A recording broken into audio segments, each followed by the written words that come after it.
Hey everybody, Jacob here from the Formula Drift podcast. We have an awesome deal for you. So if you head over to shopfd.com and use coupon code podcast23, you're going to save 20% on any merch. So anything you can find on that website, use podcast23 at shopfd.com. Save yourself 20%. Hats, shirts, lanyards, whatever. Just use the code. Save yourself some money. So why not? You know, don't stop listening. Wait till the show's done. But then head over, shopfd.com. Use podcast 23. We'll see you guys out there. What's going on, everybody? Welcome back to the Outerzone, the official podcast of Formula Drift. My name is Jacob Gettins, and we've got Mr. Nick Noback on. What's going on, dude? What's up? How you doing? I'm good. How was your Seema? I know we didn't run into each other. I thought I saw you from a distance at one point, but that's about it. Yeah, there was a lot of walking, a lot of 20,000 plus step days, a lot of good conversations. So hopefully next year's going to be great. That's good. Do you go into it with like a big plan, or is it more of like, you want to make sure you see these people, or, how did that all play out for you? We had a general idea of like people we wanted to see, people we wanted to talk to. And then Tuesday, we spent a lot of time just walking around, seeing who was there and where everything was. And then, the rest of the time, just walking around, talking to the people and figuring out our game plan. Did you end up driving SEMA Fest? No, I was hanging out though a lot. So. Nice. Yeah, so I saw you stage side at one point. So I'm like, oh, this man got in the VIP section. yeah, just putting the crew wristbands to work, I guess. Dude, might as well. I mean, here's the thing: if you're given the access, you might as well use it, right? Right.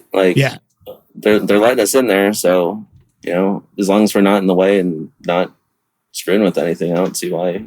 Yeah. We can't. No, I think that's definitely the way to go. Well, I was going to ask how your season as a whole went, but obviously you ended it with a big old, fantastic time. So what was that like? What as you look back on the whole season, what did it look like to you? So, I mean, obviously starting off in a new team is different. Getting used to the way it operates compared to running everything yourself is a big change, especially going to a professional team. And it really allowed me to focus on my driving. And I feel like once we got the car dialed in, because it was a new chassis this season, I could just figure out the driving side on my end. Right. And was that chassis set up by Jerry Yang, or was that something that you kind of purchased ahead of time and brought over? No, we got that chassis as a running driving car from Copart for $800, and Jerry built it.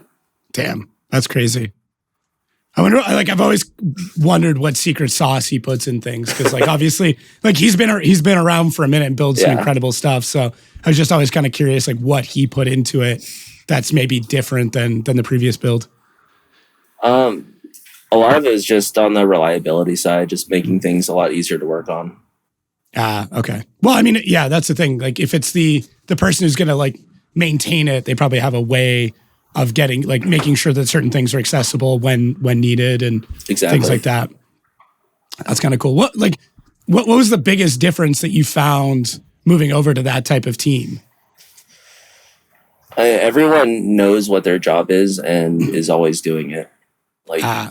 There's everyone knows what needs to be done. Everyone's taking care of everything that needs to be done, and it's awesome. I couldn't ask for a better team this year.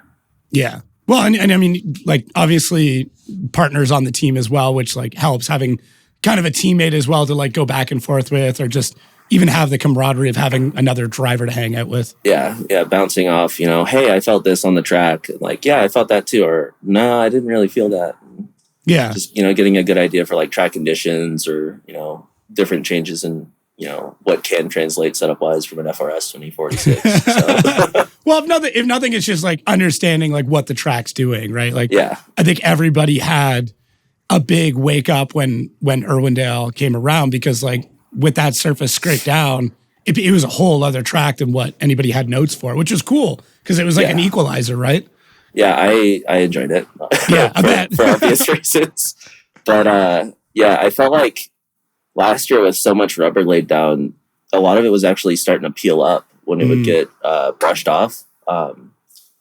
And this season, without all that buildup, it was a pretty equal surface from the start of the track to the end. Yeah, I heard a few people say that like this year was, although it was different, but it was more predictable. Like it wasn't as patchy. Didn't have any of these weird sections. Exactly. In it. Yeah. Well, I mean, obviously it looked good on your driving style. I do want to like touch on something that's like kind of interesting. Did you?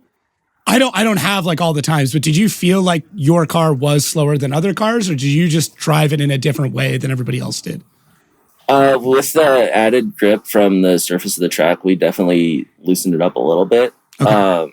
I also think, being on that higher line against the wall with some of the marbles being there, maybe in some spots it was a little bit, but then again, I was still able to chase people. So that's a good point. Yeah.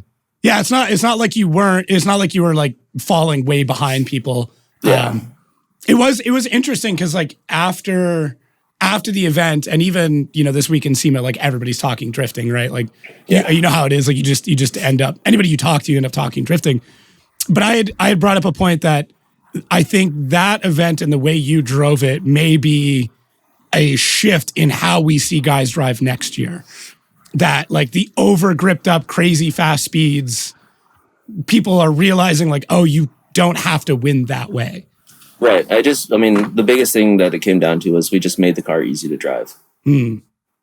That's fair. It looked easy. I mean, not that I could ever do it, but like it looked easy. You didn't look like you were fighting it. It looked smooth. Yeah. You could transition quickly, although it was still, quick. Yeah, there were some events earlier in the season where, we were definitely like, okay, that's way too much grip. We need to free it up, but also we didn't want to lose pace. And also, with the new setup on the new chassis, just figuring out the limits of everything, or what we can and can't do. Well, you made a huge jump. You were 31st qualifying in Utah to first qualifying in Irwindale. Like that's nuts. Yeah, Utah was a bit of a rough one. We had a bunch of like small sensors go bad, and the timing of it wasn't great. Yeah, well, I mean, I'd rather have a timeout then than at Irwindale. So I think it worked out okay. Yeah. Yeah, that's wild, man. I mean, like, obviously it's a huge congrats. I think it shows too that like when your head is in the game, how different of a driver you can be. Yeah. Yeah. Yeah. At this level, I'd say more than 80% mental. Yeah. Because everyone that's there knows how to drive. It's just being in the right headspace to do what you need to do when you need to do it at the right time. Have you found that like maybe your ritual to get in the right headspace has changed over the years?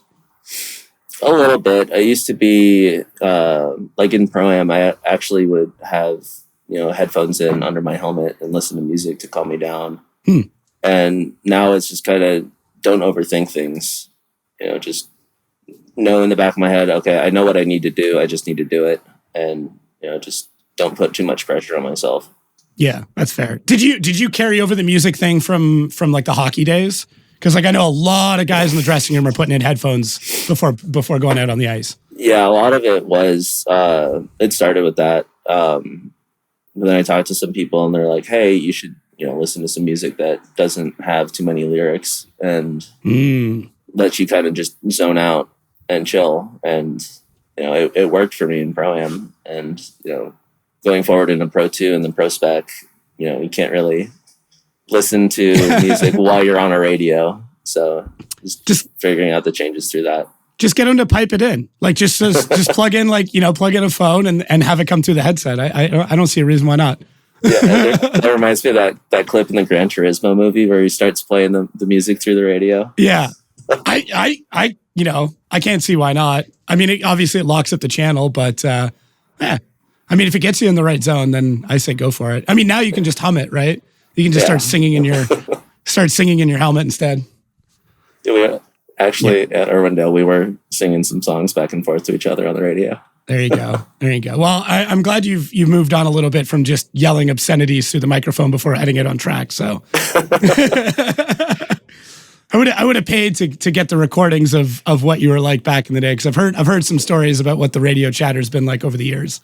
Yeah, definitely had to calm down a bit. That's part of moving to like a bigger team, right? Is like you got to be a little more professional. Not as many South Park quotes. Yeah, those are fun. That's good. It sounds like you're still having fun with the team though. It's just different, right? Like it's just a different setup. So exactly. Yeah. How much did you take, things like crewing for Van Kirk back in the day? How much does that set you up for driving in pro now? So, I mean, being a part of that, just learning how teams operate and, just being involved with everyone and getting to network with everyone is a huge opportunity. And just thankful to be a part of that at the time too. Getting to meet different drivers, different crew members, people that I know now from then. It's been pretty awesome. I've said it multiple times, but it's like, I think everybody going into pro should have at least a couple of events working for a pro team. Like if you just go into or even going into like pro spec now, like go work for a team for a couple of events, just so you have any idea of like, where are the meetings? Where do you get your, where do you get your hard card? Who Andy Luck is? Like you need to know all of that before you get there. So it's a ton of controlled chaos and a lot of moving pieces that you gotta make sure are in the right spot. Learning that is a big deal. Yeah, it's massive. I mean, it's almost as important as the driving itself as understanding the infrastructure and the operations of Formula Drift as a whole. Yeah. So, yeah. Cool. Well, how did you get your start, man? I mean, I'm super curious, like, how this all kicked off, because you've moved around over the years. Obviously, hockey was a massive, massive part of your life for a long time. Skating, BMX. But, like, what was that moment where you saw drifting and you're like, oh, this is what it's all about now? So the very beginning, when I very first saw drifting, I was at a movie theater with my dad when I was about 10 years old, I want to say. And I don't remember what the movie was, but I remember it was the preview for Fast and the Furious Tokyo Drift. And I saw DK drifting up the spiral in the parking garage and was like, that's the coolest thing I've ever seen. Then looked more into what drifting was. Went to a D1 event in Vegas in 2007. And, hockey kind of took over at that point and refound drifting in 2012 and went to our first FD event as spectators then. Yeah. Yeah. Shouts out to Vegas Storm back in the day from the WSHL, right? Yeah. Yeah. Played all over. I played 2 years in Florida of juniors for the Palm Beach Hawks, and then a season in Nashua, New Hampshire for I'm blanking, the Islanders. Yeah. Just brain fart. That's all good. But yeah, then after that went to Casper, Wyoming, played a half a season for the Casper Coyotes, and then finished my junior career in Vegas at home. That's crazy. That's a good chunk, man. That's a few places too. Yeah. But lots of different places. Yeah. lots. Yeah. You're an asset on the trade market is what it sounds like. Lots of road trips, lots of traveling. Yeah. So where does it go from there after seeing that in Vegas? After seeing the D1 event, I was like, okay, this is cool. And then started getting into it in video games and all sorts of other things. And when I was playing Forza, I actually rediscovered drifting and, kept an eye on it here and there. And, eventually led to getting a force feedback set up and learning how to drift on a sim. And, I did that for a handful of years. And then 2015, I got my second E36 M3. And, my dad and I started doing track days with that. And then 2016, I convinced him to let me take it to a drift event here at Lanier. And, it kind of spiraled out of control from there. Yeah, the addiction got pretty heavy at that point, right? Yeah. Yeah. And, getting any drift event that I could, figuring out how to get tires and, just trying to do my best and get as much seat time as possible. What ProAm did you get your license through then? So I drove Lone Star 2018, got 4th place there. And then the next season I did both Lone Star and East 10 Drift. And I got first in Lone Star in 2019 and 3rd in East 10. So two of the most competitive Pro-Ams at the time. And you Yeah. Lone Star produced so many incredible drivers. I mean, East 10 did too. So especially during that era, that's wild, dude. Yeah. That was the biggest reason too, is like, you know, you want to go to ProAm to get your license, but you also want to go to learn as a driver and to drive with, you know, really good drivers. And it's those two series, you know, on top of being the closest, were, you know, some of the best at the time. Yeah. So I'm glad to have been able to participate with them. Yeah, that's nuts. Didn't you did the Japan trip as well with Lone Star, right? Yeah, 2018 and 2019, and I'm actually looking to go back next year. So, yeah, COVID kind of put a cancel on those plans for a little bit, but yeah, we still got the car over there, and we've been talking to Aaron about going back over with them. What did you pick up for a car over there? It's a JZX90. Nice. It's it's not pretty, but it, you know, had all the stuff we needed. Is like between 400 and 450 horsepower. So it's yeah, it rips. Yeah, that's absolutely perfect. I mean, if not, it's like almost more than what you need for running there. Yeah. It was something that I wanted to, because they have the Episode Drift series and the G1 GP over there too. So I wanted to be able to, you know, dabble in those if I had the time or if we were over there at the same time. Yeah. I know a bunch of guys are over there this week, if I'm not mistaken. Yeah. I saw Chelsea's going over there. Yeah. That E36 wagon. Yeah. It's sick. We were actually there when those guys showed up with that car, driving it all the way from Germany. That was a crazy story. So they're like, yeah, we just drove here all the way from Germany. We're like, what? Yeah, I mean, I guess I wonder what the drive time is like to do that. Yeah, I think a couple days. It was like 5,500 miles or something crazy. Jesus. Like all the way through Europe, across Russia, took a boat from Russia to Japan, and then driving it to the track. Like just to have that car sitting at Ebizu to be able to drive. Yeah. Man, that is that's wild. Yeah, I've yet to do the Japan trip, and it is definitely on the bucket list. But I'm like slowly just asking all these people that I'm meeting through drifting, be like, "Do you have a car there?" So that way I know when I'm ready to go. I'll be like, "Hey Nick, here's a couple $1,000, man. Let me rent your car for the week." It's not doing anything else. Might as well let somebody drive it. It's been sitting there for going on 4 years now. So yeah, I heard the rent on it's not that bad though. Like once you have the car, they don't charge that much. The storage, I think at the time, I don't know if Andy's changed it. It was like 5,000 yen a month. Okay, so 50. So what's that work out to be like $50 or something like that? Yeah, now it's like $38 a month or something. Yeah, which like it makes total sense to do that. Yeah. Especially if you can make it over there at least once a year, it makes sense, right? Yeah. But I mean, right now, obviously, like, you know, it's been a little bit, but sounds like you're on your way back there soon, anyways. Hopefully, yeah. Just trying to do everything we can to make that work. Hopefully, you know, the schedules all line up with testing and the season and everything like that. When are you back behind the wheel then? Like, you're obviously off. I don't know if you're going to do PRI, but like, you've got some time, I would assume, before you're driving again. Yeah, we're going to PRI. Actually, we resurrected my ProAm car. It's now going to be my demo car. We put an LS3 with a cam in it. Cool. So just, you know, there's the local linear stuff every Friday night through the off season. So hit up some of those. I know we're going to Mid Pond in a couple weeks with a lot of the E-Town friends. Okay.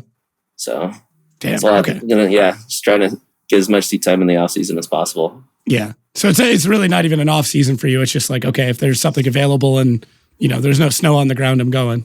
Yeah, it's an off competition season. That's a good way of putting it. Yeah. That's definitely a good way of putting it. I know you obviously you sim drift a ton. What's your current sim setup? Right now I've got the SimMagic Alpha Mini and the Q1S shifter, and it's all on a rig right next to me actually. But we also compete in VDC during the off season Virtual Drift Championship. My spotter Craig actually runs that. Right. Yeah, I forgot about that. It's essentially the Formula Drift of online, if you will. Yeah. So you have to get licensed in order to compete, and the competition is as hard as, if not maybe even harder than FD. Like FD is tough. Yeah. But the amount of time that these guys can spend driving just nonstop and testing and tuning, it's a lot.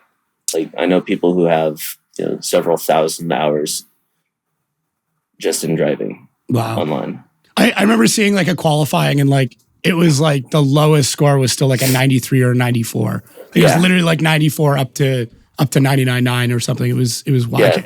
It's like there were a couple of events where I scored 92 or 93 and I didn't qualify. These guys are insanely good. I wonder what it is. Like if it's a confidence or like the lack of, mechanical instability, right? I think also it's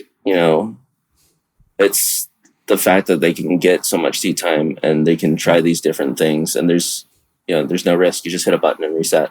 Yeah. So you can try different things and not worry about crashing or breaking your car or, burning up tires. You can just get unlimited seat time. Yeah. Just run it hard. Yeah. Okay. Yeah. Well, I mean, obviously, like if it helps with training, then why not? Right. Yeah. Yeah. It's a lot of. I use it actually a lot just to practice like the mental aspect of competition stuff, just to practice getting my head right and everything for FD. Blocking everything out and focusing in on that one thing. Yeah, and just practicing it to not overthink and to just try and do what I need to do there. Yeah, that's an interesting take on it. I know, like speaking with Andy Haitley about it, he's like, I can run just initiations and I can just run 1,000 initiations over and over again. But this is the first time someone's really brought up the mental aspect of it, like doing it that way. Yeah. It's definitely useful. You have to like get the front end of a BMW soon and just like install it in there so it feels as real. Yeah. Well, right now I'm actually in VR. I used to do, I went from single to triples, then to VR. And I actually have a tough time now going back to singles or triples. Just because when you're in VR, you're sitting in the car. Like, you turn your head, there's your passenger seat, your wheel's right in front of you, your shifter's there. So it really gives you like all the visual references that you would use in real life. What did you do to get over the motion sickness? Because that's the one thing I haven't been able to do. I never had it. Really? Yeah. Damn. I know sometimes it comes from just overheating and just not getting enough airflow. Sometimes also the headsets will have the lenses will be adjustable. So like for offsetting. So if they're offset the one way or the other, it can throw your visuals off and kind of mess with your head. So a lot of it could just be the tuning. Huh. Yeah. Okay. I still remember like the first time I saw a guy doing sim drive. This is years ago. Yeah. And the dude just had like a whole bunch of gravel and like ginger ale like sitting aside. And I'm like, what's this for? He's like, oh, I get motion sick. Like still. I'm like, holy shit. But I mean, that would have been a really old set of VR goggles. I mean, we're talking probably 6-7 years ago. Yeah. So it's I know it's gotten significantly better since then. Yeah, I think the headset I'm on, I've had since 2019. So it's good. I know there's stuff that's better that's come out since, but it's still doing the job. It's still kicking. So. And that's run through PC, I'm assuming. Yeah. Okay. So it just plugs in with a USB and a HDMI. Are you a big PC guy? Like, are you like into building it all, or just like, this one works? I actually just got the parts to put together a new PC. Damn! What are you gonna run? It's a 4090 build.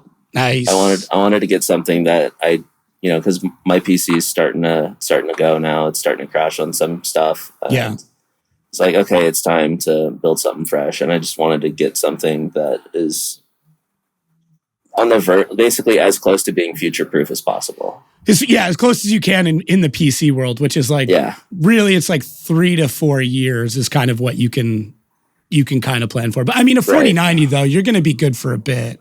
Yeah, I think hopefully it'll last like 8 to 10. Okay. What did you do CPU wise?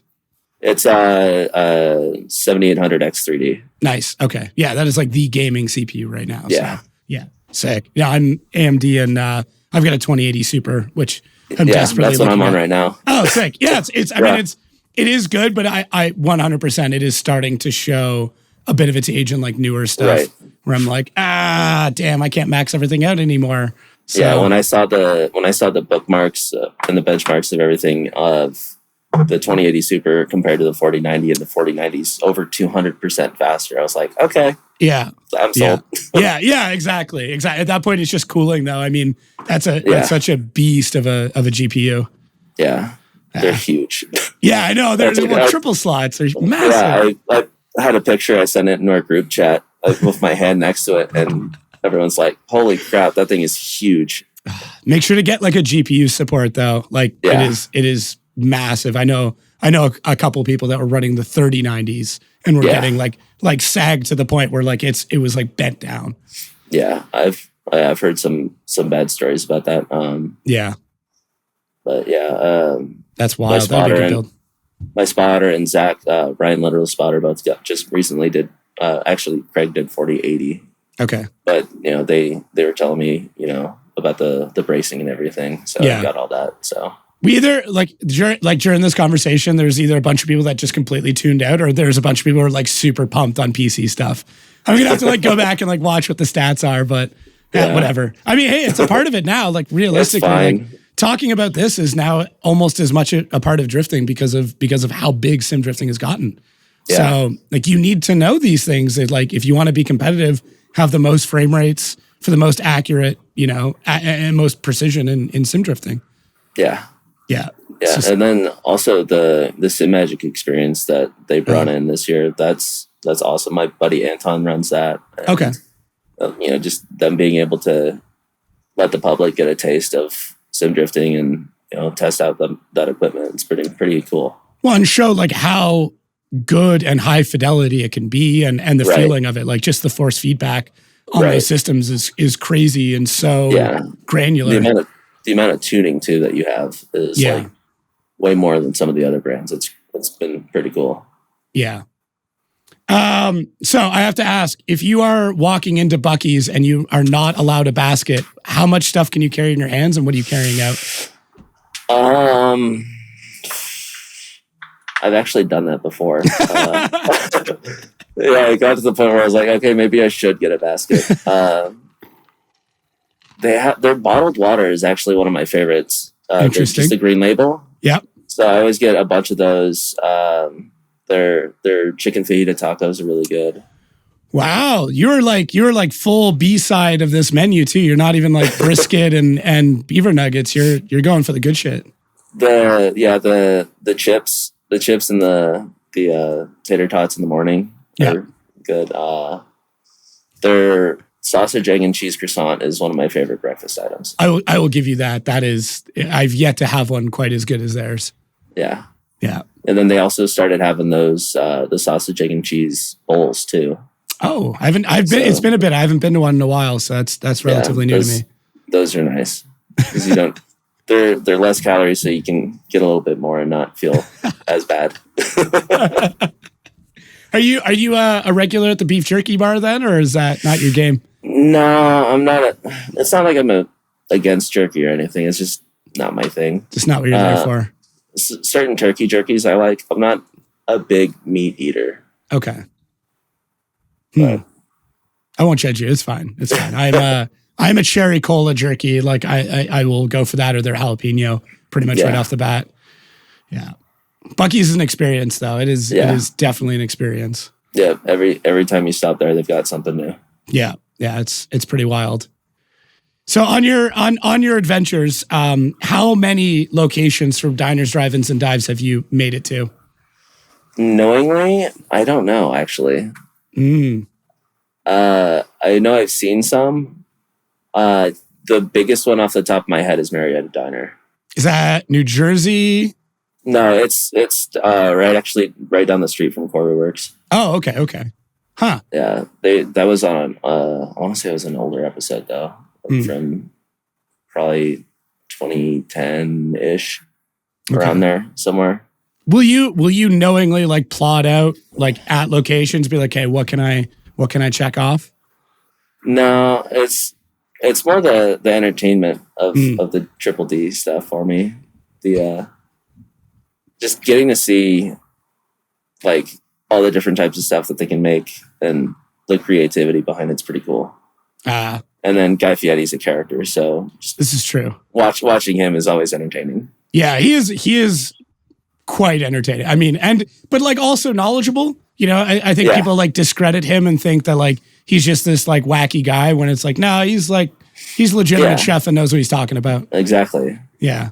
And then he's getting his sons into it, and they're hosting TV shows together. And that's pretty sick. Yeah, it's cool. Are you still like, you know, Food Network as much as possible? It's starting to come down a little bit, especially since hockey season started. And that's fair. Yeah, watching a lot of, you know, because being, you know, living in Vegas and then Florida and then Atlanta. You know, when I lived in Vegas, there was no Golden Knights at the time, so I picked my team at the time, and it was the Pittsburgh Penguins. Right. What would you say the greatest Crosby moment is then? Probably the back-to-back cups. Yeah. Yeah. I mean, my dog's name is Sydney. Okay. Yeah. Just I remember one time too, like, and he never fights. We were actually at a Panthers Penguins game in Florida. Keith Ballard hip checked Malkin and flipped him. Like, he went head over heels tumbling, and Crosby actually fought him. And I was like, we just saw one of like the most rare things ever in hockey. Sid never drops his gloves. Yeah. The golden the magic hands, right? You don't want to break those. Yeah, exactly. Yeah, can't risk it. I always put down, you know, the golden goal in, you know, when he was playing for Team Canada. I was working at a restaurant at the time, and we put in a TV in the kitchen so we could watch it. But the way that they routed the cable is it had to come into the kitchen first and then split off. So what was funny is that the kitchen got the feed about 2 seconds faster than it did out in the bar. So when he scored that goal, the whole kitchen erupted and we were like screaming, and we came running out of the kitchen. And as we did that, everybody turned to look at us and they all missed the goal on the TV. It was like it was one of the funniest moments. That was an interesting goal too, because he just threw it at the net from the corner. It went in. Yeah. So. He played like shit the whole tournament. Like, it wasn't even like he was crushing the whole tournament, but like but they did have. I mean, they had an all-star team though too. Oh, like, yeah. Like, I wish that NHL players could play in the Olympics still. It's like all-star games every game.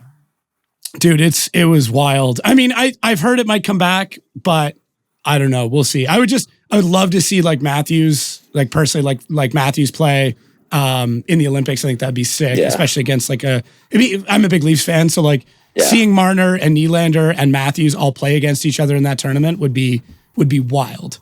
Yeah, that'd be crazy. Yeah, one day maybe we'll get back to it. But cool. I want to get your opinion on the tire debate in drifting right now. Are you of the camp of like, let's just keep going crazier with these tires, or have we gotten too far and we need to start dialing it back? I think, I don't know, it's tough to say, because like I've driven on stuff like the Volinos, I've never driven on the 160s or any of the 140s or anything. And the 200s aren't that different to what we drive on, but the 160s and the 140s I've heard are just absolutely insane. Mm-hmm. So I will say I did drive on 285 200s one time back at a clutch kickers round in my ProAm car, and my car was struggling.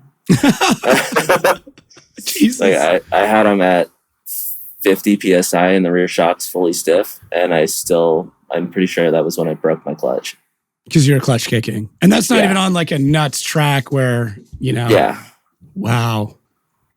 Huh. So we still have room then. Like we can keep making those cars faster. Yeah, there's a point where it gets, you know, too gnarly, but I think it's just a balance of everything, you know, just figuring out the right balance of, you know, size to grip compound. And, you know, I think Kevin's doing a pretty good job right now. I think we're close. Like I think it's as good as it can. Like, I don't know. It's tough. I like it. And I liked it, once again, like what you did in Irwindale of not just trying to grip the shit out of the car and just drive it so it's drivable. It shows that we can run both paths and there's more than one way to win an event. I think another thing too is people get gnarly with like dropping pressures super low when you don't really need to a lot of times. Yeah. Your tire life was fine during that whole run. Like it wasn't, I guess it wasn't super grippy. So like it's not like we definitely had to, gain some tire life back after qualifying. And, for qualifying day, we were going through a set every lap. Yeah. And we were like, okay, it's fine. We'll leave it for qualifying because it works. And so we, changed some stuff on the car, made the setup work to make the tires last for 2 laps. And then also scrubbing in a little bit less too. Just getting barely enough heat in the tires and mostly scrubbing the fronts. Yeah. A lot of stuff that I actually learned from ProSpec. Because, having so much power in ProSpec, you're burning the tires off. Like with it, like the 255 is a great tire, but having a heavier car, because my car at the time was, about 3,200 pounds, and then, 900 horsepower. Yeah. You're asking a lot of the tire. Huh. So just learning some techniques then to make the tires last while still, making sure that the car feels all right. Definitely translated to Irwindale. Yeah. Well, you held on to it. Obviously, like you're making it through both runs. I wasn't sure. I know a couple of guys, even just watching, were pretty much down to cables by the time they were coming across the finish line. And we didn't even have like that big extended finish like we had a couple of years ago. Yeah. With that third turn though, I feel like the tire wear can be a little bit better because with the outside two as big as it is, with that third turn it cuts it down a little bit, and then that way you're not running as much stress through that outside rear passenger wheel. Right. So it kind of evens that out a little bit, but not too much. Yeah, I know what you're saying. It's a balancing game. Yeah, because you come off of it and then you're still adding more to the other side, so you don't have to shift the car to burn one tire more than the other as much. You're still going to. Yeah. Yeah. You're right. Your right rear is going to hate life. Yeah. It did. That leading tire. So what track would you remove from FD and what track would you add in? It could be a previous one. It could be one that we've never been to. So people aren't going to like the one to remove. There's a lot of cool things about it, but just the inconsistencies, I would probably say Long Beach.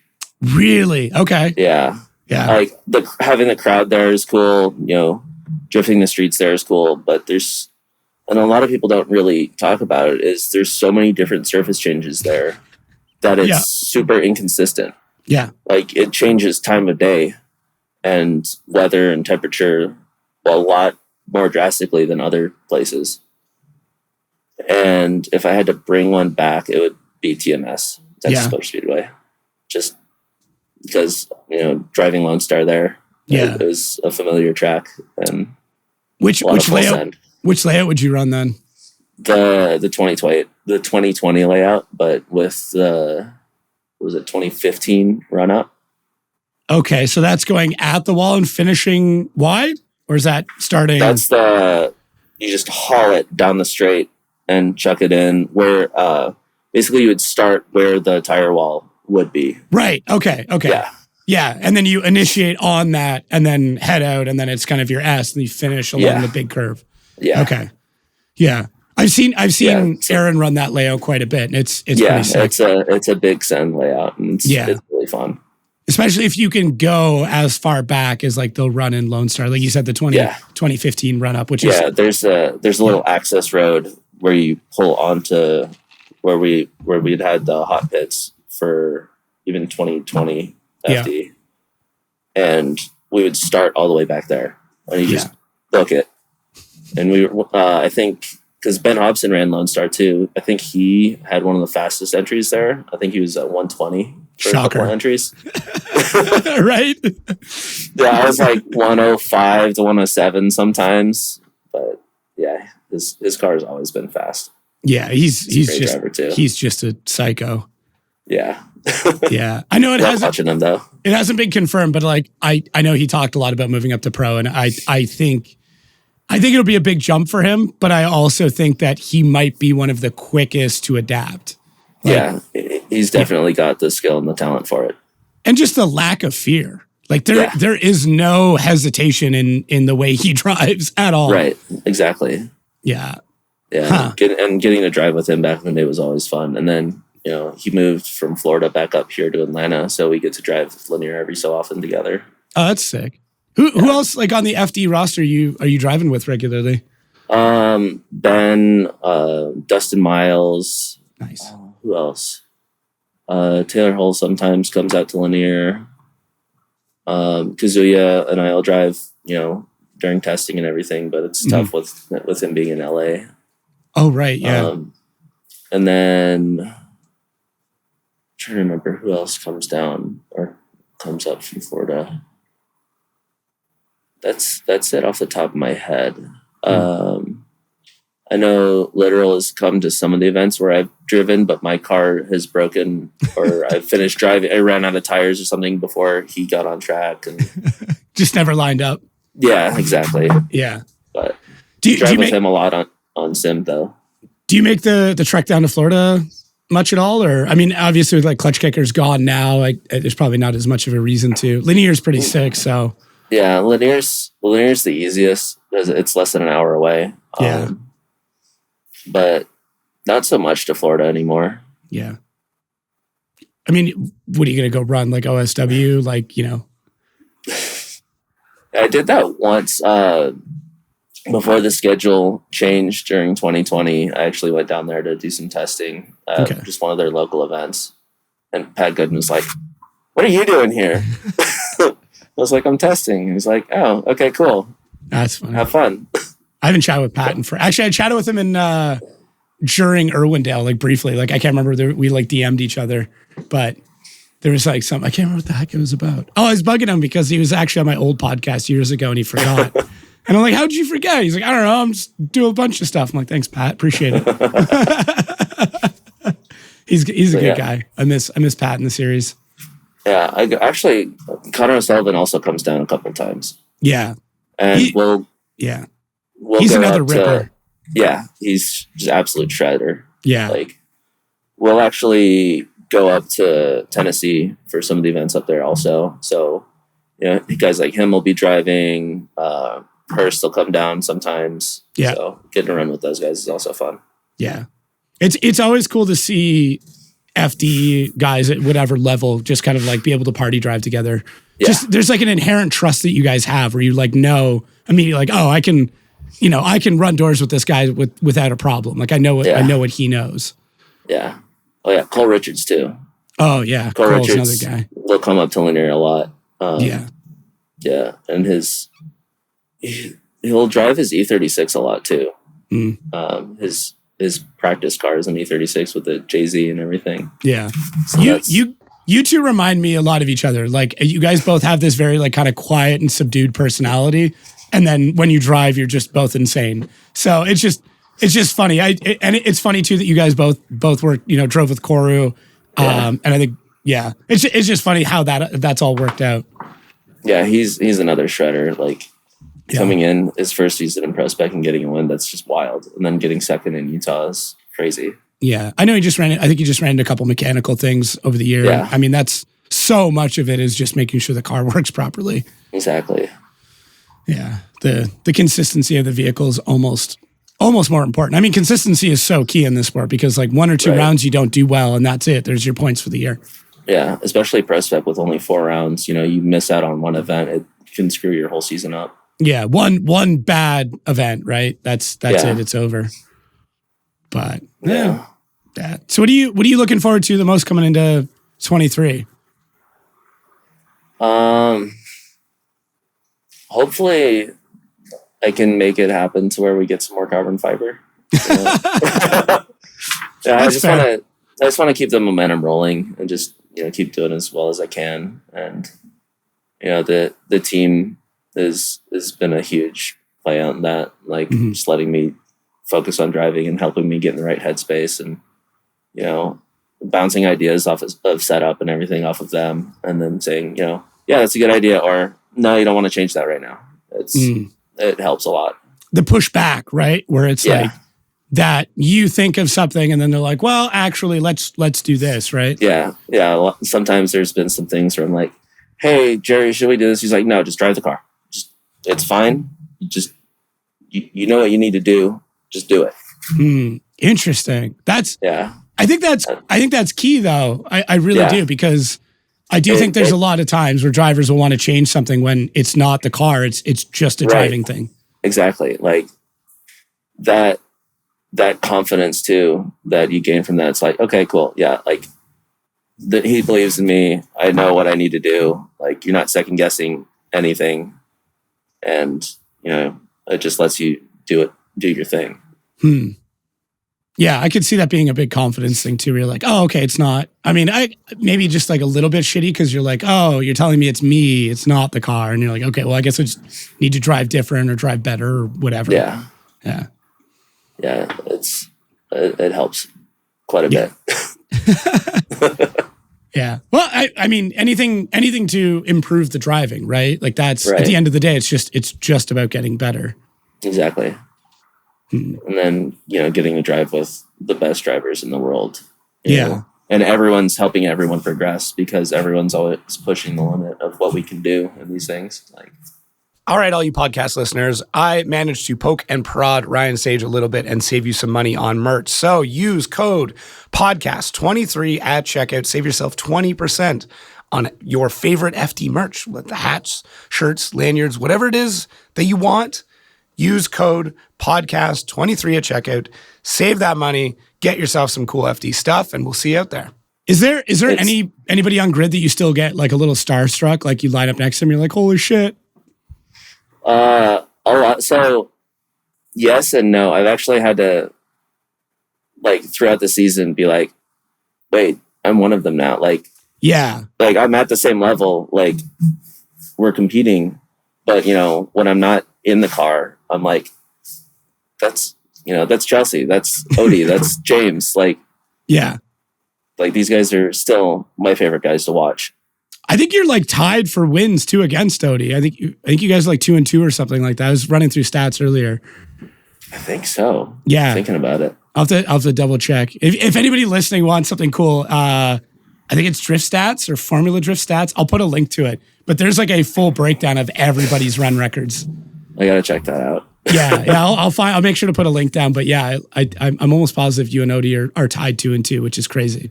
Not like nothing against you saying that you don't deserve to be there, but it's like, I didn't realize you guys went 4 times against each other. I think, we went 2 times last year and 2 times this year. Yeah. I will say, I think he got unlucky.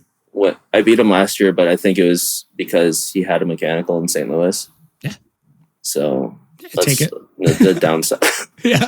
Yeah, but it's not the way you want things to happen. You always want it to be heads up. No, so. I know what you're saying. It's very noble of you, but it's also like that's the battle of the mechanics, though, right? Yeah, that's not the battle of the drivers anymore. It's the battle of the crew. Yeah, it's at that point. A lot of times it'll just come down to luck too. Like, yeah, because also sometimes no matter how well you build a car, sometimes you just have a fluke failure. Like, well, yeah, look at Chelsea and Irwindale. Exactly. Yeah. Like, yeah, it's the most well-staffed team with some of the best built cars with the greatest drivers, and shit still happens. Yeah. Yeah. But and then he got me in Long Beach last year and Atlanta this year. But I mean, you got him in Irwindale, so yeah, he's an incredible driver though. Like, it's wild. Like his knowledge too about suspension setup and everything. Like, just I feel like it's beating a dead horse, but just watching what Ben did in one of those cars and what Simon did in one of those cars and what he did in that car, like you can't get lucky 3 times in a row. Right. Yeah. Yeah. The knowledge he has on that whole chassis with the suspension and the just the whole setup on the car, is just incredible. Yeah, there's something to be said about the way that those cars are built, and they're simple. They're super simple cars, but it just works. Yeah. Yeah. So do you feel so? 8 years ago, you made a post in New Jersey, or not New Jersey, in Texas, of you and I think it was your dad on the podium together, and you were on the first step. Like what's funny too is like in that post, there's like selfies with you and drivers. I think it was like Turk and Chelsea and Vaughn. Did you know 8 years ago like that was it? Like this is where you were going to be? I knew it was definitely a spot where I wanted to be, but I never thought it was possible. You know, I remember my dad and I in 2015, we actually were able to go to 4 different rounds. That was back when it was only 7. So we went to Long Beach, Atlanta, Orlando, and Irwindale. So that was the first last Irwindale ever event. So we're like, all right, let's go. It'll be the last one. And here we are, however many years later. And it's not, but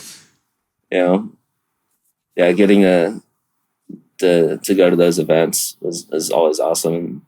And, some of those we did the VIP, so we got to do the track walk and see how much rubber gets laid down and crazy stuff like that. And it was awesome. It's cool. Like the more there's so many of you guys where I go back on social media and find that post where it's like, either saying I'm going to be there one day or on the podium or something that like predicts that future, which is so wild to me how many times I've run into it now. Yeah, there's actually the hockey player in me at the time was like, no, don't stand on the top of the box. If I ever get there, it'll be a curse. Yeah. Yeah. So luckily that wasn't the case. Are you still superstitious? A little bit, not nearly as much as I was when I played hockey. Yeah. It was more like habits instead of superstitions. Like, just like, for instance, one that I still kind of have is like putting my equipment on in the same order every time. I was wondering about that. Like left side, right side. Left shoe. Yeah. and then like left glove, right glove. That's and like so the Hans buckles at a different time and everything. Yeah. That's good though. I mean, I think those rituals, like as a goalie, we're the most superstitious of all the players. Like even now, I just bought new pads for the first time in 10 years. And like, I'm like, oh, my ritual is different. Like the way I do it, my straps and like checking things is different. It's thrown me for like a big head case where I'm like, I don't know if I'm in the right zone now. So yeah, it's wild how that's carried over. Yeah, it's definitely one of those things where I don't think it'll ever go away. Even, no matter what I get into, there's always some degree of that. Is that even just like starting the car, like the startup procedure is always the same, or? Yeah, sometimes having to do my straps up in the same order every time, just little stuff like that. But what about burnout box etiquette? Do you have that pretty much laid down? I pretty much do the same thing every time also. Yeah. Front scrub left, front scrub right, and then... Yeah, it's just, figure 8, 2 to 3 times. Just scrub the front, whip it around, and just alternate the direction. Okay. Yeah, the front scrub, I think, is like one of those new guys coming into drifting, like learn how to front scrub a car properly. Yeah, a lot of it, too, for me at least, isn't to get heat in the tires, it's to get the marbles off. Yeah. So just clean them off, because you're not really going to get a ton of heat just doing quick scrubbing like that. But yeah, I know Matt Field's like a big proponent of before he gets to the line, just doing like a quick one on the rears, just to make sure like anything you pick up between the burnout box and the line comes off. Yeah. I feel like as soon as you light off when you're leaving the line, that stuff's going to burn off anyway. Yeah, that's fair. It could be a ritual thing too, though. I'm sure. He's got his own, throwing the balls against the wall. I think we all do. Yeah. We all do to some degree. It's good. I mean, I'm very excited for the day that we have more in car, so I can just see what all of you do at the line. Because there's some funny shit that I've seen over the years of like guys drumming or singing or like hitting themselves in the head. Like everyone's got these weird things. I forget who it was, but I remember somebody was like jamming out in their car beforehand, psyching themselves up. Yeah. And I feel like it'd be like a Dylan Hughes thing. I feel like Dylan is the kind of guy who like you just see headbanging in the car before hitting the line. We were actually talking to Forrest at Seema. He actually just put a stereo system in his FD car. Oh my God. So he was telling us it was dead silent. He was just jamming out before his battle with Vaughn. That's sick. I mean, I remember Dirk Stratton having like he had like power windows and a stereo in his he had full interior. He had before he changed the engine, his original engine in it, he actually had AC still too. Yeah. Like that's insane. I want that. Well, I was thinking that when we were talking about like getting ready in sim, I'm like, you should almost like turn your cool suit into a hot suit just so you're used to how hot the car gets, right? Yeah, I've got a little space heater here, so maybe I'll just try crank like it. That. Just like make like a blanket for it and just pump heat into it so you can get ready for Florida or St. Louis, really. The downside when everything gets too hot though is the actual headset fogs up. Then you're just like, I can't see. Oh, that's a wall. More rumble seats. Like we need to. I'm waiting for more guys to start getting on like the 5-axis machines because like they're coming down in price pretty quick. So I know we drive with Austin Meeks online a lot too, and Meeks. he's got the little like the actuators that you just mount to each corner of your rig. Yeah. And he says that changed the game for him. I love Meeks. I do miss him driving too. There's a few guys back in it. It'd be cool to see Van Kirk come back. I think he like screwed off to Australia. Yeah.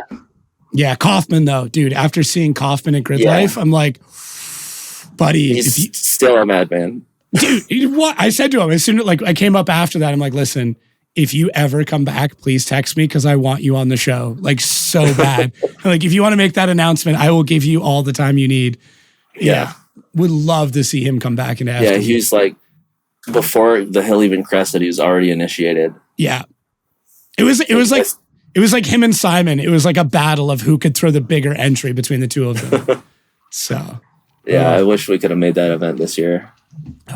If they have it next year, I'm going to make it, whether it's the Pro Car or 36. Yeah. I need to go. more party events, man. I want to see you at the party events. Yeah, we've got the 36 up and going now, so good. That's the plan for next year. Good. Like Hyperfest, Grid Life, the party events, some of the other like local smaller series, stuff like that. I think it's important. I mean, not just for the driving, but even just like to build your popularity in the sport, right? Yeah, and then give people ride-alongs, let them get a taste of what drifting is. Yeah, and just being addicted to it, dude. It's nuts. Like it's one of those. Once you experience it once, it's very difficult to shake. Like there's been a few people over the last year that I've like really pushed and introduced into it, and they're obsessed now. One of our staff members came out to FD, and he's like big sim racing guy. He's like a ranked sim racer, like does like Formula One's Creators Network. His name's Eli. Okay. Anyways, shouts out to my buddy Eli. He came out to FD, and he's like, "This is what I've been missing," and I'm like, "Dude, this is it." And like goes home, downloads a Seto, starts like the next day starts sim drifting, and it's like that's all it takes. Yeah, I remember 2015. I'd been following drifting at that point, but I'd never driven or ridden in a drift car. Mm-hmm. And Street Driven Tour was down at Atlanta Motor Speedway, and I got a ride along with Turk, and that's where that one picture of me and him was from. Okay, and that car is actually Higa's comp car now. Yeah. But that was the first time I ever got a ride. And as soon as we started drifting, I was like, okay, I want to do this. I don't care what level I get to or what I need to do to make it happen, but I need to do this. Yeah. It's funny that it was Turk for you too, because that's who it was for me. It was the first Grid Life. I saw him drifting, and like I saw him go around turn 2 in Gingerman, and I was like, oh, this is it. Like this is my whole personality now. Immediately I knew. Yep. So even like all my friends, like I just kept telling them like, no, drifting's all I want to do forever. So it's like, yeah. Why? Because it's awesome. Like, there's no real explanation why. It's just, this is what we like. But it's also like, awesome. It's also the dumbest sport too. Like and I think that's why maybe I like it so much is it's so ridiculous that like, what can I compare to this? Like there's nothing that I have found that scratches the same itch where it's like as loud, as aggressive, as like visceral. Like there's not many sports that you like feel it. Like, you know, like NHRA drag racing, you can feel the engine. So I understand that. Funny car, same thing. But like, you're also like smelling it between the fuel and the smoke. Like it hits you in so many different ways. Right. Yeah. Like the thing I like to compare it to is like, you know, skating or BMXing is like, you know, everyone, like there's an objective, to, you know, get a high score and everything, but everyone has their own style and their own way to achieve that same goal. Yeah. And it, you know, everyone can put their own flair on everything. Yeah. Well, and the cars, right? Like we're talking about like almost unrestricted modification of vehicles. Yeah. And then, you know, everyone's liveries too. You know, I mean, obviously some people, you know, are contractually restricted, but even then they still do what they can to make them their own. Yeah. Well, and they're so vastly different, right? Like you find like a simple one, but still looks sick, like Trent Beecham. Like it's nothing crazy, but it's a dope looking car. Yeah, that like semi-gloss metallic. Yeah, white it's just so clean. Like, yeah, and then yours, like you've got this like wild purple and blue, like, and then you know, because I really like Kazuya's cars. I've always liked his liveries. Forrest, I like what Rome did in Irwindale, like doing like the comic book sketch style, like, and the fact that you could change it like whenever you want, you could just throw a different livery. Yeah, I think Dylan runs like 4 or 5 different liveries. Oh yeah, you're right. Or at least you know, different variations. Yeah, so the Permatex and then the Royal Purple, and I think there's 2 different Royal Purple ones, and I still liked Turk in the Gray. It's one of my favorite, like it was like an industrial wiper blade. Like it was like the Rain-X like trucker version. Yeah, with the diamond plate on the side skirts. Yeah, that's one of my favorite of all time. I think that, and then maybe the Gears of War livery from Matt Field back in it was like 2019, I think. It was like 1 round. Yeah. More video game sponsors than FD. Yeah, I think Travis is sponsored by a developer. Yeah, Nicolic's like they do like 12-bit games. Like they're all like arcade style, which are pretty sick. Yeah, we need to get more video games involved with drifting. Let's get some Apex Legends liveries out there. That'd be sick. Call of Duty. Yeah, Fortnite, whatever, man. I don't care. Yeah, if you want to do a Fortnite one, I'm down. Not my jam, but I'll take it. Yeah. Counter-Strike. Oh yeah, dude, that would have been sick too, especially with Counter-Strike 2 just coming out. Like, that would have been neat. Yeah, we need more video game stuff. Like, don't get me wrong, energy drinks are sick, but let's do some video games. I know, like, everybody's tried for the Buc-ee's one too. Like the amount of people I've talked to are like, I reached out to Buc-ee's, they're not interested. I'm like, Yeah, I think the closest anyone's gotten, I think there was a nationwide car that got a Buc-ee sponsorship for 1 race. Really? I think that was the only one they've ever done. Yeah. Or that they've been interested in. Man, sad. Yeah. Come on, Buc-ee's. We should find a way to get it out to Guy Fieri and see if we can get him in a car. What do you think? I'm down. Yeah. That'd be sick. A triple D livery. Dude, with like flames on it? Like the actual flames going up the side? Yeah. Dude. All right, we need to make this happen. I know your sister helps out with the program, so like you should let's figure this out. And he went to college in Vegas too. So there's a connection there, man. If it happens, everybody heard it here first. Is there like a go-to sponsor? Like if you could just like whoever it is, if they just said yes, you would get it? There's too many. You're like anyone's with a lot of money. Like, yeah, anyone that would feel like they're a good fit, you know? Yeah. And then obviously any of the big ones, like the legendary ones that you see, like, you know, Vaughn and Joao have Monster. Yeah. You know, Mad Mike with Red Bull, you know, Osbo and Turk with Rockstar. Like, yeah, some of those are always ones. Classics. And then I don't know, it'd be cool to see like food companies get involved. Yeah. Like an M&M's drift car. Like, oh, that'd be cool. Or Mars Bar or something like that. Yeah. Or like a Reese's Peanut Butter Cup car. Yeah. I've said it so many times though. It's like if they just realized how cheap drifting is in comparison to to like a nationwide cup or anything.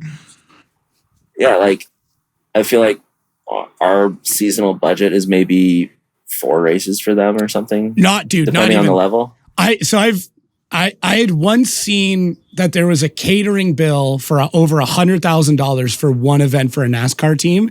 So that's been my frame of reference. So like you could title a drift car for almost the same amount that you pay for one catering. Maybe it's just not expensive enough for them. Maybe that's what it is. Like, you know, oh, that's interesting.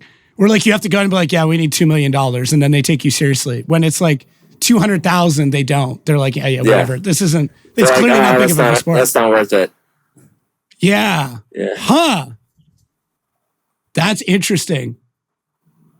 Well, dude, shoot your shot. Let me know how it goes. Right? Yeah. Yeah. The hardest thing is finding the contacts for those kind of companies. LinkedIn. Because they've got so many employees too. I know. Like, I've done the LinkedIn thing a bunch. We're like, I feel like I'm blowing up somebody's idea here, but like, yeah, that's where business is done. That's where that's the Facebook for work, right? So people list what they do for companies, and you're like, oh, I'm part of partnerships or motorsport partnership, and it's like, that's the man I need to find. Yep. Or woman. I honestly, the majority of the people in those are female roles now, which is great. Like it's like the more I've gone through it, I'm like, oh man, like these are the people we need to talk to now. I think a lot of those food companies too, maybe are like their marketing person is maybe on the older side, so they don't really understand drifting yet. It's been cool to see the shift of like the younger entrepreneur, like the people in their late 30s to mid 40s, even into their 50s, who are like understand the sport. I do think that I feel like it's going to be 5 or 6 years before they get into that point. But I am excited for it to happen because I do think it will. I do think that people who are like junior marketing people at like, you know, let's say M&M's, right? Those people are going to be in a senior role or a C-suite role in the next 5 to 6 years. Right. That's when we'll start to see the sport that they grew up in. Yeah. That's what I've been thinking. Yeah. Just hang on. Just hold tight, right? Well, exactly. Oh, I can't remember what brand it was. It was at Seema, I was at like one of the after parties, and I was speaking to somebody with a company. It was like a legacy automotive company. I can't remember who it is. Even if I did, I probably shouldn't say.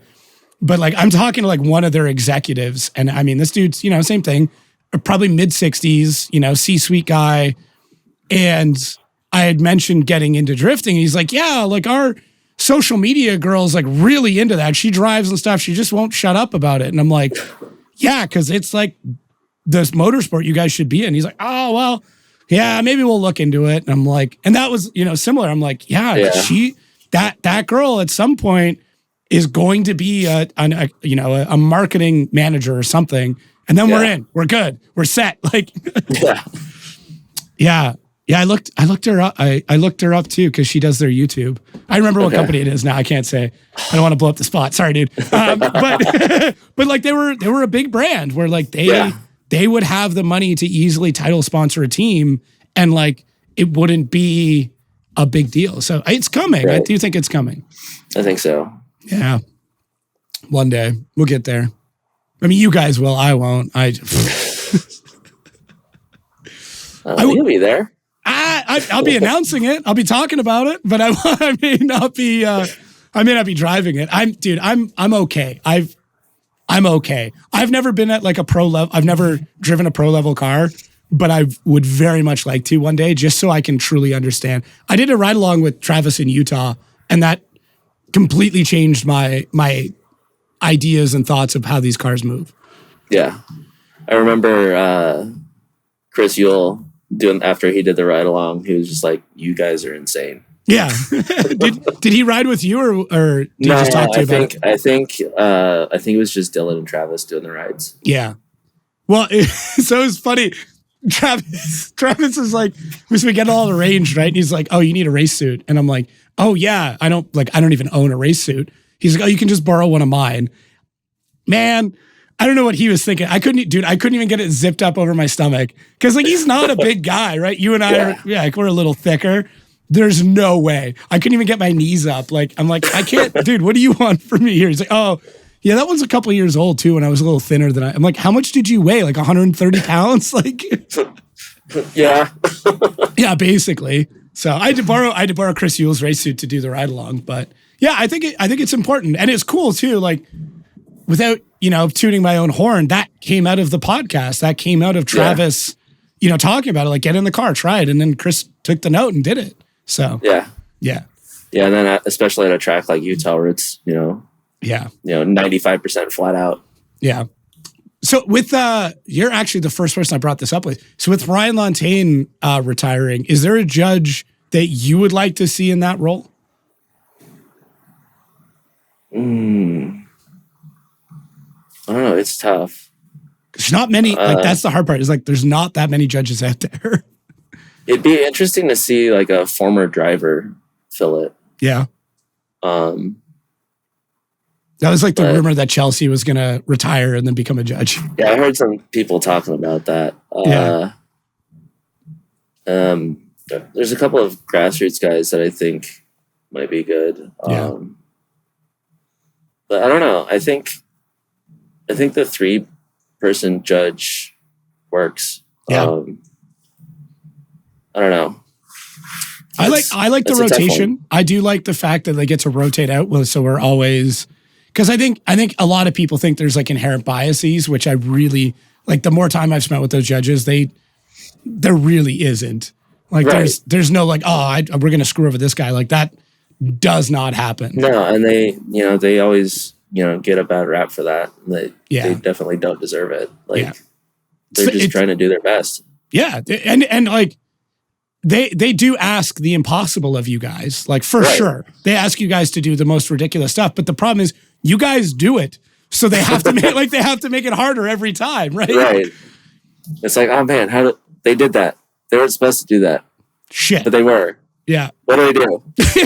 Well, yeah, because it's seriously like and what's cool too is that like the feedback coming back, like in Utah, you guys are like, "Hey, we need to change this layout because we're in the smoke forever, and then we're coming out in a dangerous place." So they did it. I actually preferred the old layout. Really? Okay. I feel like I got smoked out way less on the old layout. Huh. Is that because you could kind of like push through it quicker and then dive in? Basically, you just stay on throttle a lot more because you could just, when you threw it into outside one, you can stay on throttle and just rotate the car to max angle and just stay in it. And drive into the inside, and you would know that person is driving to the inside. Interesting. Yeah, there may have been a little bit more smoke, but I think it was about the same. I'm not sure what they could do on that track. I mean, I've said it before. Maybe. I say run it backwards, but that's just one of the ideas I was thinking of. I hadn't shared it yet, but was basically bring that inside clip back, but then maybe make a touch and go at the edge of the track on the far side. Oh, okay. So instead of someone running a shallow or a midline, you always have to run the wide line and then transition into the last turn. Do you mean cross track? So where would that touch and go be? Like after where outside 2 currently would end. Just after. Okay. Yeah. Huh. That's kind of neat. Yeah, that's interesting. Yeah, because then you have to cut across, and then you have kind of a shallower line going into the last outside zone. Huh. I like that. What other track changes you got out there, man? That's a good one. Let's see. Scrap all of Long Beach. It's not like Long Beach is a bad track. It's mostly the surface, really. Yeah, because it's road. That makes it weird for me. Road to parking lot to exit lane. So it's freshly paved asphalt to a slightly older asphalt that has all the rubber built up on it at outside 1. Yeah. You transition onto a different type of asphalt at outside 2 that has less rubber laid into it. And then transition to 3, which is another surface change, and then has even more rubber laid into it. And then you transition into concrete. And I don't think a lot of the fans really understand all those surface changes are there. Yeah. Because it's all covered in rubber. So it's really hard to see. Yeah. Exactly. But even the painted lines make a difference. Right. Yeah. Yeah, it makes that track, like, you look at it on paper, you're like, oh, it's not that tough. Yeah, there's walls and everything, but you don't understand, like, oh, there's so many different surface changes. You need to make sure that you are expecting, you are able to, make an adjustment if it's slicker than normal, if it grips up more than normal. Yeah. So it's really tough. You are you all good with Atlanta's layout then, or do you like the into the keyhole earlier, like the old style where they cut in? Atlanta's a weird one because you go super fast to slow down, then you go super fast and then slow down and then go fast again. Yeah. So it really, I don't know. That's another one of the more challenging ones, I think. Mm-hmm. Because you have to have your car set up for a whole wide range of different turns. Well, it's a big gearing one, right? Like really understanding your gearing and not just rear gear, like actual transmission gear, because of that's the part that gets difficult. If you don't have a transmission that you can rear gear or change the gearing in between third and fourth, it gets a little bit weird. Yeah. Yeah. Yeah, and then Orlando is not much you could change. I like Orlando. A lot of people don't. I like it. I think people enjoy maybe like what the track is, but the facilities are older. There's not a lot there. The crowd's sick. I mean, the Florida crowd is nuts. Right. There's a huge car scene in Orlando. Yeah, they're wild human beings. Yeah. Orlando also reminds me a lot of Lanier because it's also a 3/8 mile oval. Yeah. Okay. And that patch they did for the transition off of the bank made it so much smoother this year. Yeah, you guys weren't blowing tie rods at lock coming off that. Yeah. Yeah. Yeah. I think if they were able to pave the entire thing, it would be a game changer for that place. That's fair. Yeah, that thing just destroys tires. I mean, the bank is looks like 80 grit sandpaper when you walk up to it. Yeah, there's some spots where it gets pretty rough. Yeah. Are you yay or nay on St. Louis, since you're so divisive on your opinions here? I used to not like it, but after the change they did this past season, I actually like it a lot more. Yeah. And that last turn is it's still tough, but it made the transition into there a lot more natural. Well, I don't think people realize that you can't even really see where the zone is because the wall tucks in. So you're shooting it at a point and then the wall starts to you have to kind of float into it. It's a really weird spot to look at. Yeah, them extending that zone out another, lane. Yeah.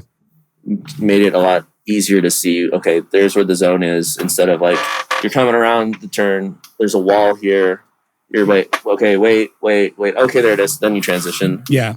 You can kind of see it in your peripheral the whole time instead. Yeah. And then what a track did we miss? Utah, so we covered that one already. Seattle, I mean, they've played around with the end a few times, but nothing too crazy. Yeah, I haven't driven it when it was an inside clip to finish. Yeah. But I feel like I like the outside. I feel like that would I feel like the inside to inside would choke a lot of people up in chase. Yeah. I like the outside. Just because that wall adds that element of risk, and your tires are done, so you can't just shoot away on it, and makes for a close finish. Yeah. E-Town is fun. It's a figure eight, but it really lets you get on everyone's door. Yeah. For the entire time. I would like to see something different there, but it's obviously just not really possible.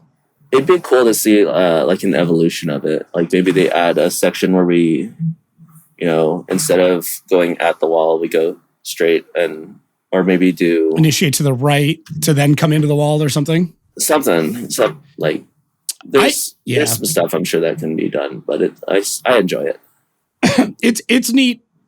Simply one due to surface change. There is that bump as you come over, which is neat. Yeah. I mean, Stookie talked a lot about that, where like you have to soften the suspension so it doesn't unsettle the car.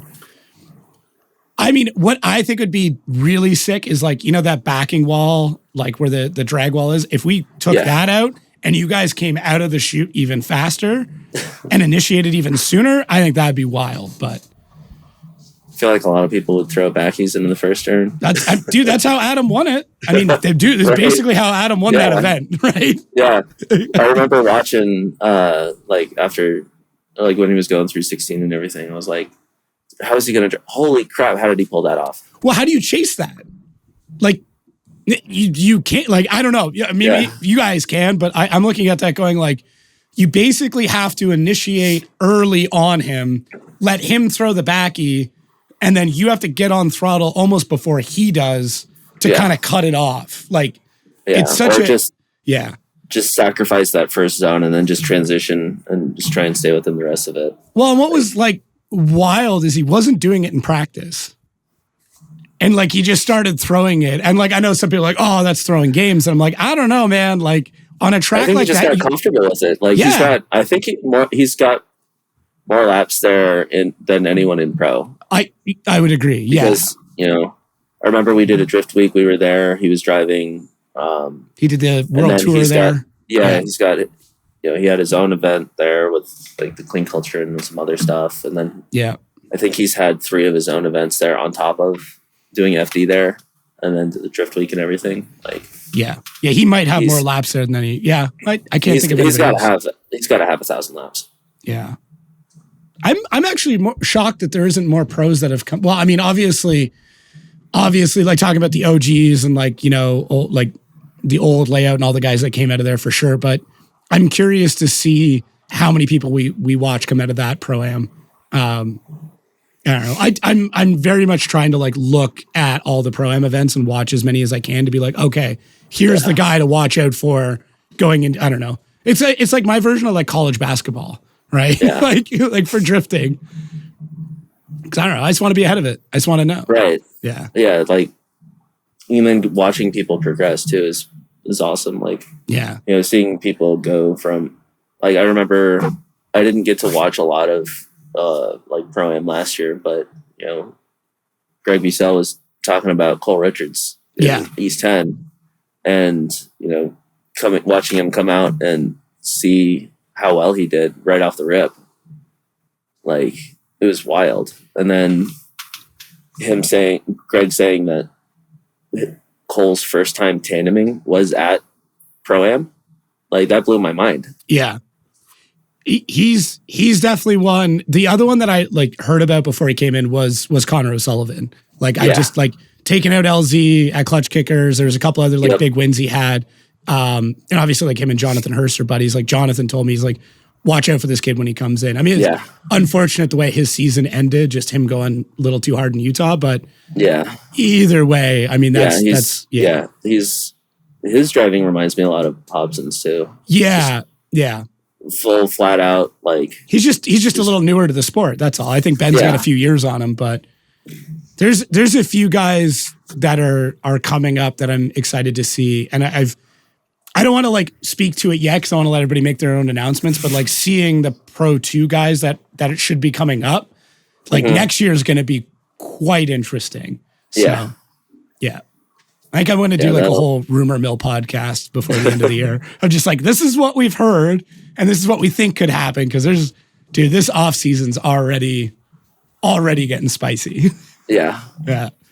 I'm excited for that. Yeah. And for some of the people that are, I know are coming over that can't say anything about. I know. We'll talk later. That's the hardest part, man, is like just trying to keep everybody's secrets because everybody's talking, right? Like it's this open secret kind of on grid or like within the FD family, but like outside of it, nobody wants to say anything. So exactly. Yeah. And, keeping everyone's on the hush hush. Yeah, exactly. All right. Last one for you. Where do you want to see yourself in 10 years? What do you think you'll be doing 10 years from now without hurting any, I mean, you can hurt as many feelings as you want, but where do I want to see myself, or where do I? I mean, either one. Where do you think you're going to be in 10 years? Hopefully, if everything goes well, I've made more of a name in drifting, and maybe transition into some other types of driving. But I would love to be, obviously I wouldn't be doing this if I didn't want to be a champion. That's fair. And I don't know if it's possible in 10 years, but I would like to, like, a dream is to like equal or better James and Osbo and Forsberg with 3 or more championships. Damn, that's good. I mean, you keep driving like you did in Irwindale. I mean, you're not that far off, man. Yeah, that's the toughest part is, just keeping the consistency. Yeah. And then, keeping the program up and going and all that. And yeah, it's big. Like, I don't know. No, it's good. It's tough to put into words. Like, yeah, but like we said, 8 years ago, you didn't think, standing on that podium, you didn't think you'd be here. So that was 8 years ago, right? Yeah, I guess. Yeah, and I started Pro 2 4 seasons ago now, which is crazy to think. 4 seasons ago, you started being a professional driver, and now you've won Irwindale. I don't think 10 years to win a couple championships is that far off. Yeah, man. and then second year in pro this last year. Yeah. So I got to do everything on my end to make it happen, I guess. Yeah, just keep sim drifting. Like, I mean, as much seat time as you can humanly, do. Like, really. Yeah, like I remember watching, the clip of Rome where he was talking about, Chelsea telling him to drive as much as possible. Like, I try to do that too. Like, I don't know if I'm getting nearly as much seat time in real life as Rome, but I try to make up for it on the sim. He's not human, so it's a little different. Yeah, but I feel like they've got a lot of places too out in SoCal where they can drive, because they've got it's got all the hot pit events. They've got Apple Valley. They've got Irwindale, Willow. Pretty sure they can go to Willow almost any time as long as it's not rented out. I'm not convinced he isn't a robot, though. I'm just like, he may be a cyborg. We're gonna find out years from now and be like, yeah, he was like designed by Steph Papadakis to like be the best. I just kidding. I love Rob. He's a phenomenal human being. So when you guys were talking about being goalies and stuff, I was like, I see it now. Yeah. You have to, dude. You have to be a little, fucked in the head, to put it, bluntly, to be a goalie. Yeah. Like, you have to. You're taking hunks of rubber at your face at 70, 80 miles an hour. Like, you can't be super straight in the head. So that happened to me as a player. That was not fun, but that's another story for another time. That's for when you win the next event or next series, we can get you back on. So yeah, that'll be all good. I there's one question. I've gotten through basically everything in here, but this one's actually quite funny. How is it you went to school with Blake Olson and you didn't actually know each other? So yeah, that was wild. In Vegas, before I moved to Florida, we went to Greenspun Junior High, and I was in 6th grade. He was in 7th, and I lived right down the street from the school, so I would ride my bike there. And a lot of times, there were a ton of kids growing up that would, BMX bike. So we were just, jibbing around, by the bike rack before class started, and that's where I originally met him. And I remember he had, the Eastern Grim Reaper frame. And the titanium, I think it was the titanium one. It might not have been, but it was one of the cutting edge frames at the time. And I was like, okay, cool. And then, you know, the odds of us both drifting, both getting into FD, both driving for Quarterworks, you know, It's pretty wild. It was wild. Like, I remember 2020, he had sent Greg the video of our yearbook together. And I was like, holy crap, I remember him, I think. and then in person, I asked him, I was like, hey, did you have that Eastern Grim Reaper? He's like, yep. I was like, we hung out together. What a small world. Right. Like, it's wild how people, you know, meet and then come back together years later through drifting or anything like that. Yeah. Yeah, that's sick. Yeah, small world. Love it. I also, in 8th grade, I went to school with Ariana Grande also. Oh, okay, now you're just flexing on me, man. Really? Yeah, no, we had the same history class. Damn. All right. She left like 2 months into the year, though, to go do her thing on Broadway. To be famous, yeah. Yeah, we were like people were joking, like, oh yeah, she went to be famous, and you know, look at her now. Yeah. Well, hey, she can't drive a drift car, so you got something on her. She hit her up. Be like, hey, listen, I know it's been a while, but I sat behind you in history. So if you need anything, let me know. Yeah. She was super nice. Yeah? Like, that's good. It's always nice when you hear celebrities are good people too. Yeah. It's the worst when you're like, oh, I love that guy. And like, yeah, he's an asshole. And you're like, oh. Oh, sick. Cool. Well, dude, I'm glad we got to do this finally. I really appreciate it. Yeah, thank you. Yeah, dude. No, happy to. Looking forward to. We should hang out a bit of PRI. I'm sorry I missed you at Seema. I didn't have the hat on, so nobody knew who I was. It was great. I put it on for like one day, and then everybody's like, "Oh shit, I didn't know you're here." I'm like, I'm in here all week. I saw someone in a teal beanie that it wasn't the same one, but I saw it for a second. I was like, "Oh, that's not him." Yeah. Wait till I change up the color and throw everybody for a loop. So. Sick. Well, for everybody listening at home, thank you so much. Make sure to check out Nick's socials. We'll put all the links down below. Catch up on that. I think your Irwindale video just dropped too. I haven't had a chance to watch it yet, but should be sick. So thanks again, man. Appreciate it. Yeah, thank you. Yeah, no worries. And we'll catch everybody next week.